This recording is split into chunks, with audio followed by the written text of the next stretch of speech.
Warpugs, holy cow. The second that I think that every single time he puts something out, I'm wondering, what is he gonna do next? And then he does something like this. And all I can do is sit back and just utter slack-jawed amazement and wonder, where in the world does he get these ideas to do this kind of stuff from? And I'm in perpetual amazement at the man who displays such brazen Kentuckian behavior. Let's go. Warpugs, this is how hard can a gun punch?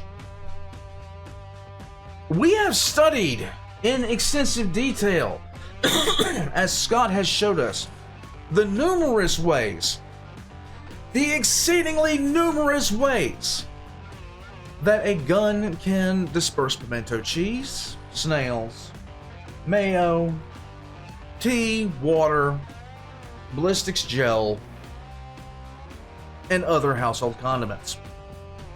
I still think he should blast some Hidden Valley Ranch. We have also seen how you can use certain weapons to defend yourself from the nightmarish elements of Furbies, and also gremlins, even a T-Rex if Jurassic World ever comes to pass. But today, we're gonna learn how hard can it hit. Let's go, Warpugs. Guys, Kentucky Ballistics, go to KentuckyBallistics.com, pick yourself up a shirt. This is one of the best channels on the entire platform, and nobody can convince me otherwise. And if this is your first time ever seeing Kentucky Ballistics, you owe it to yourself to go over there. This is just good old-fashioned, wholesome, ridiculous fun. And we're about to pay witness to it because Scott bought a punching machine, and we're about to see the fruits of his labors. I have nothing to say about this. Let's just get into it. Warpugs, make sure you hit the like button. It helps me out in the algorithm. And leave a comment down below to do the same. I much appreciate it. Let's go. Do it! Oh, come on. Oh, I can do better than that. Yeah. Nice. Scooter!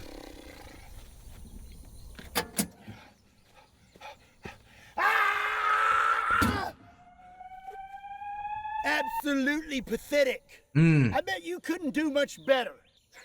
I've been doing karate since I was 2 weeks old. Let's I will go. Destroy your score.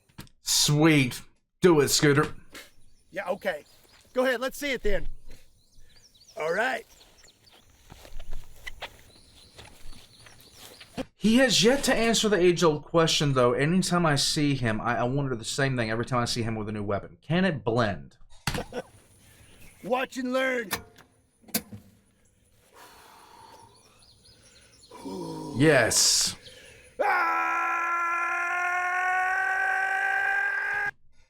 He's already going Super Saiyan.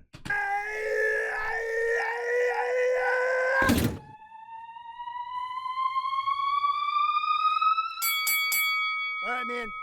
I'll see you later. I'm off to karate. I'm gonna pick up some Pokemon cards. Nice. Do it. Okay, there we go. What's up, everybody? My name is Scott, and you're watching Kentucky Ballistics, and this is a punching machine. And nice. anytime I see one of these things, I cannot help but punch it. But the last time I hit one of these, it really got me thinking, how hard does a bullet punch? In the movies, people get hit and they go flying through 3 layers of drywall. Right. Is that true? How much punch does a bullet actually have? Well, today, we're gonna find out. So obviously the punching bag that comes on this machine is not suitable for catching bullets. This is full of air and a round would zip right through it. So we had to make some modifications.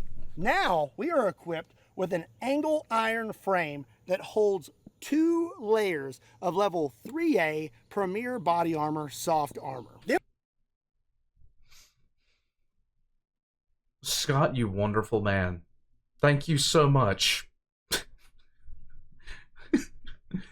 Thank you so much for this joyous bounty. The only problem with this frame and this body armor is it's quite a bit heavier than the original punching bag. So we had to create a counterweight system inside this machine so that the resistance is as close as it was to the original. So we had to take some extra precautions just in case so we don't damage the machine in between shots. So this is 6 foot by 3 foot, and it's 1/8 of an inch thick of mild steel. This is going to cover up the computer and brains of this machine. That way, if we shoot this body armor and it does not catch it, it's going to hit this steel and we can continue on with the video. Right. Now, you can't see the numbers, but I have taped a GoPro to the back of this steel so you will still be able to see what kind of numbers we're producing when we shoot this body armor punching bag machine. So I don't expect this first round to do much, but for the sake of science, we're going to do it anyway. So yeah, science, Mr. White!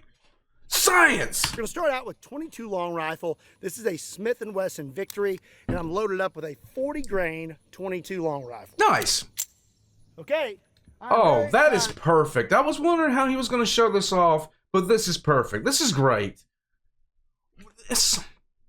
I love this. Here we go. Let's go. Nothing. Nothing.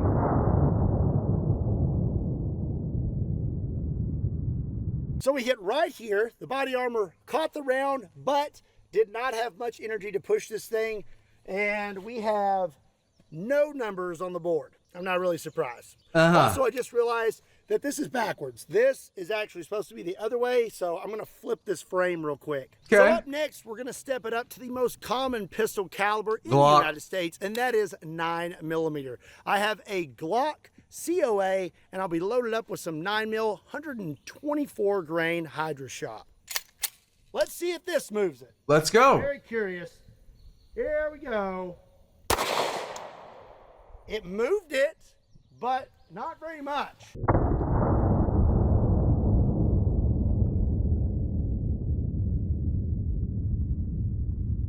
We have a good hit. Oh, the round is right there. It is stuck in it.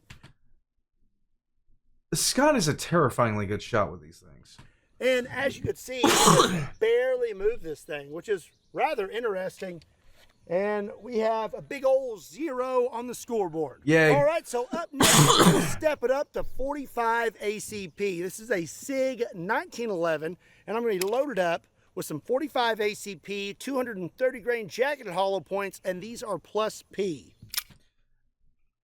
I tell you what, I really like 1911, but this is the first one I've seen him with that I wouldn't, first 1911 I've seen him with that I wouldn't like to own. I guess it's just the color of the thing and the general, the actual, you know, aesthetic of it. I still love 1911 more than anything though. Two World Wars, y'all. 45 ACP.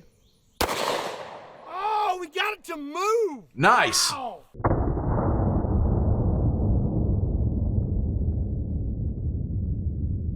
Very nice. Starting to feel pretty good about this video right now. Yeah. This is actually catching the bullets, and as you can see, that mushroomed all out on this thing. And we have a score of 1. Yay! I'm actually going to go ahead and just kind of pull these out of here. That way I don't shoot them with other rounds. That'd be a good thing. 9mm did nothing. 45 ACP had a score of 1, but it did lift our body armor punching bag. So next, we're going to try 357 Magnum and see how that does. This is going to punch. Smith & Wesson 686 with a 6.5-inch barrel. I say that about the 1911, then he shows me the 357, and I'm just sitting there like, yep. And I'm loaded up with some 125 grain 357 Magnum. Okay, here we go. Really? Not much different than the 45. I'm actually really surprised by that. We caught that, no problem. Where did we hit? We hit in about the same spot Huh. as the 45. I can feel the bullet right there. And again, we have a score of 1. So the next caliber we're going to use is 10 millimeter. This is a Nighthawk custom 10 mil. Every time I see this gun, I love it. Every time I see this gun, this thing is so stinking awesome. Where do you get all these wonderful toys? And I'm going to be loaded up with some Underwood ammo, 200 grain, 10 mil jacketed hollow points. Okay, here we go. Dang, that moved it quite a bit. Yeah. Not really surprising for me as far as that. The 357 blew my mind as far as how little it actually moved. Still only a score of 1. So I definitely think it's going to take something pretty big to actually give us some numbers on this machine. Right. So I'm very excited to try out our next caliber, which is 44 Magnum. This is a Taurus Raging Hunter chambered in 44 Magnum with an 8-inch barrel, and I'll be using some 300 grain jacketed hollow points. Where does he get all these wonderful toys? Okay, here we go. There we go. It actually knocked it all the way up there that time. Did a screw just fly out of there? It did. I cannot believe that worked, but I bet we still don't have a score. Now we have a score of 1. Okay. But it still was delivering enough punch to actually lift that all the way up, which is pretty awesome. Yeah. Okay. I think we hit somewhere in here. No, we hit right there. That hole right there. The body armor is still holding up good. Our frame, oh, looks like yeah. we may have broken a bolt. Yep. Yep. I hope this can hold up for the rest of this video. So I'll tell you this. So far he looks like he's not too sure about how this is looking. But the thing about it is, even if nothing does do what he wants it to do in this, I still think this is awesome. And there's so many places he can go from here as far as future ideas to do with this kind of thing. Yeah. I think what we are learning so far from this video is that handguns do not have the knockdown power that they have in movies. But True. Before we move on from handguns, we're going to shoot it with the biggest production handgun in the world, the 500 Magnum. This is a Smith & Wesson 500 Magnum with an 8 3/8 inch barrel, and I'll be using some 350 grain hollow points. I hope this frame holds up to this because I have several other guns I want to use. Right. Okay. Let's see if we can actually get a score. Here we go. Do it. Oh!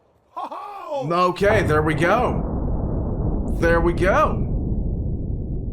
Dude, the frame is erupting. Did we get a number? We did. 27. Nice. We actually got a reading. I am so pumped right now because I thought that we would not get a reading from anything, but when it... You could see it on the last one. He was sitting there wondering, am I going to get anything from this? But even if he didn't at all, even if he got nothing but zeros and ones the entire way through, the concept that he's looking at here is so cool because I get what he was going for in terms of what he was going for with this whole assemblage and just the fun factor and the interesting factor. But I really think that this is something that bears a little bit more attention as far as things that he could do going forward from here, like putting body armor on a zombie bust, and like I don't know how he would sit it up or anything like that, but seeing the kind of knockdown power it would have, because he could measure the amount of force that he puts out with a punch, measure it versus this, and then do some like math. But then again, I'm a nerd anyhow. When it comes to handguns, at least the 500 Magnum seems to be putting out the most power. Yes. So let's check out our frame. We were missing a bolt here, but we repaired it. Now we are missing a bolt here. Yay. So this thing is really starting to take a beating. I hope that it holds up for the rest of the video, because I have a few more Hit it with a punt gun. What could go wrong? guns I want to hit it with. Are you enjoying this video? Yes. Well, if you are, you better hit that subscribe button. Do or it. I'm gonna find you, and I'm gonna use you as a punching machine. Sadness. Much sadness. Much sadness. Hit it with the chicken. So we were finally able to get a reading when we used the 500 Magnum. And guys, please, after you check me out, go over there and hit the subscribe button if you haven't for Kentucky Ballistics already, and please hit the like button. Leave a comment on his video as well as mine.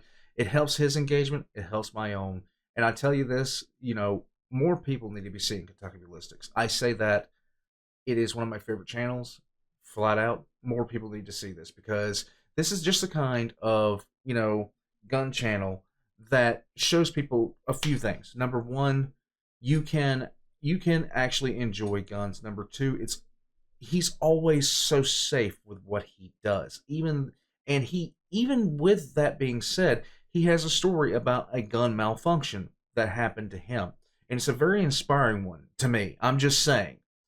And the third is just good old fashioned. It's just good old fashioned fun. I don't know what else you want me to say. Let's roll. Now we're gonna see what happens when we step it up to a 12 gauge shotgun. This is a Remington 887, and I'll be loaded up with a 2 3/4 inch 1 ounce slug. Here we go. This is gonna have some number to it. Oh, oh, oh. Not as much as I thought. Oh! What number did we get? 39. Oh man, I can't believe our frame is still holding up. I can't believe it either. Jeez, to be honest with you. It is sucking this frame in. This angle iron is just getting bent. I can't believe that the Kevlar And they isn't put more bolts pulling in away it. from these bolts and ripping. But the Kevlar is holding up better than the metal, I think. We have had to replace quite a bit of screws in between filming. Cool. But it's still holding up.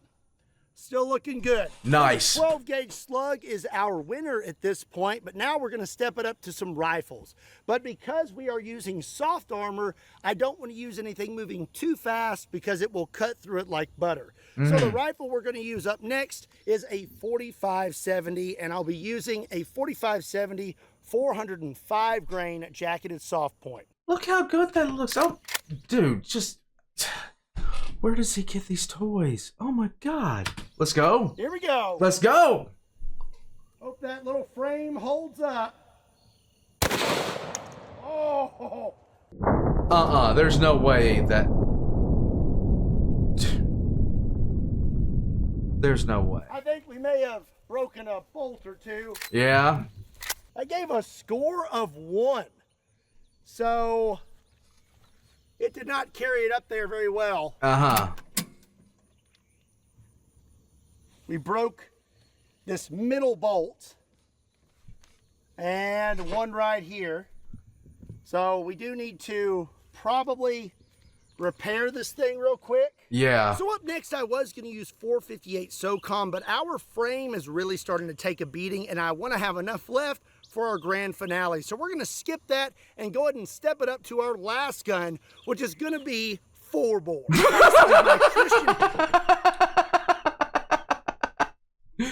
Okay, you want... Firearms, falling block, single shot 4-bore. It has a 1-inch diameter barrel. It weighs over 20 pounds and produces over 200 pounds of felt recoil. And it shoots this giant round that is 1 inch in diameter, and this weighs 2,150 grains and produces over 10,000 foot-pounds of muzzle energy. So I'm very curious to see if the frame will even hold up, and if it does, Doubt it. What is our score going to be?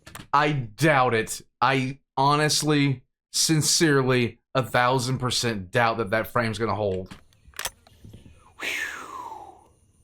I would not want to be that punching machine. Nope.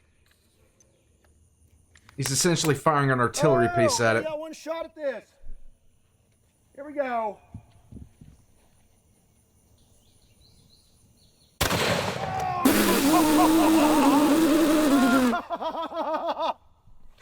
Well, I don't know what got hit harder, the punching machine or my shoulder. Your shoulder. Oh my god.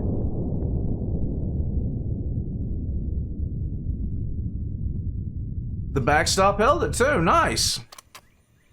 Woo! Like a tuning fork. Well, let's check out our numbers, shall we? 521. So nice. We actually got a pretty good reading out of 4-bore. So I would say that when it comes to knockdown power, it's definitely not like it is in the movies. But if you were going to get close to it, you're going to need something like the 4-bore. Now, as for our machine, let's see if it still works. Oh, okay. Well, this part's still okay. all right. The frame is not okay. You can see we just completely blew the back out. Yeah, Down it's here on done. the ground is all of our armor. The question is, where's the round? Oh, there it is. It's right here on the ground. Oh, wow. Yeah, that is stinking hot. Man, I wish I had some pliers. Oh! How about that? There we go. Look at that. Big old hunk of lead.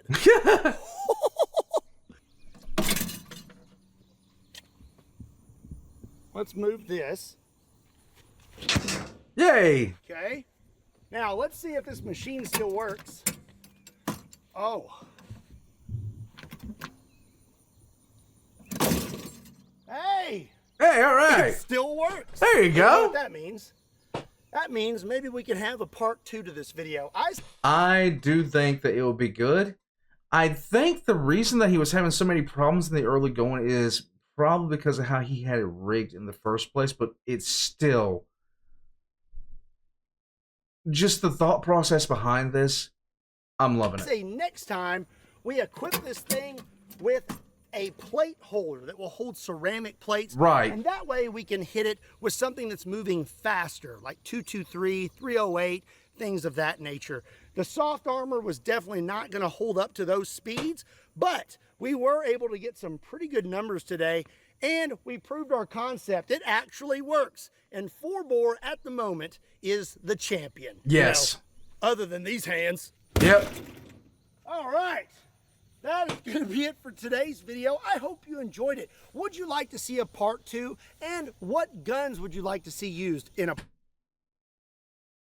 You already know. You already know what I want. Put a gremlin in front of it. It's still great. Part 2. Let me know in the comment section down below. Also, be sure and give this video a like, hit that subscribe button, and be sure to check me out on all other social media platforms. Links to those can be found in the description down below, along with a link to KentuckyBallistics.com, just in case you want to pick up a shirt. And as always, my name is Scott. Thank you so much for watching Kentucky Ballistics. I'll see you next time. So, I got a feeling he was a little bit disappointed, and I could see it, kind of see it when he was like shooting at this. I got a feeling it just has something to do with the mechanism itself, less than anything else. Let's see.